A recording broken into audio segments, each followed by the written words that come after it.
I would never have left them behind. Albert was found in a bin. He must have been between 7 and 10 days old.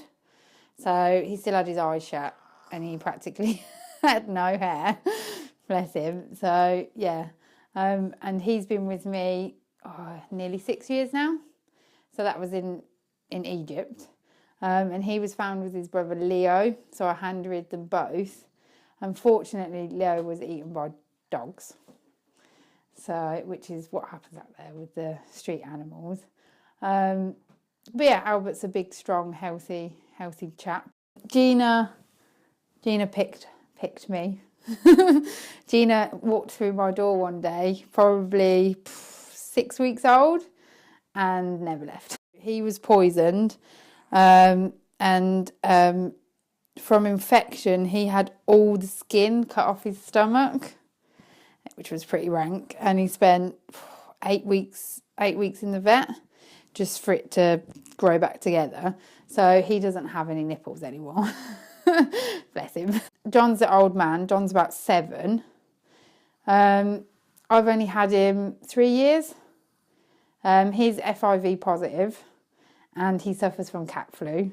This is why he sounds as he is and he's all snotty and horrible. But he was a colony cat up until he had an accident and he broke all his jaw. So he's got his lowest jaw is all rewired, and that's why he's got crooked teeth, and his esophagus is all crushed, and that's why he sounds like he is.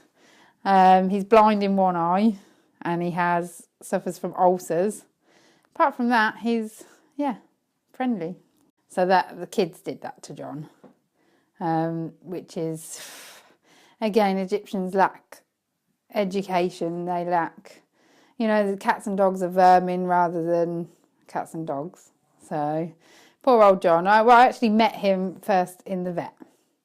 So I walked into the vet and I was like, oh, what's wrong with that cat? And his jaw was hanging off and he was covered in blood and his eyes were swollen, and I was just like, oh my God, in shock. And he come running up to me and he's still purring. And when I was in Egypt, it was more of a hobby, like after work, like just helping street animals and stuff. And then when I found Albert and his brother, I knew I had to keep them. And then, like I said, Gina chose us. So it was like, oh, okay, we must be doing something right. And then, then John came along after that. 3's my lucky number, definitely.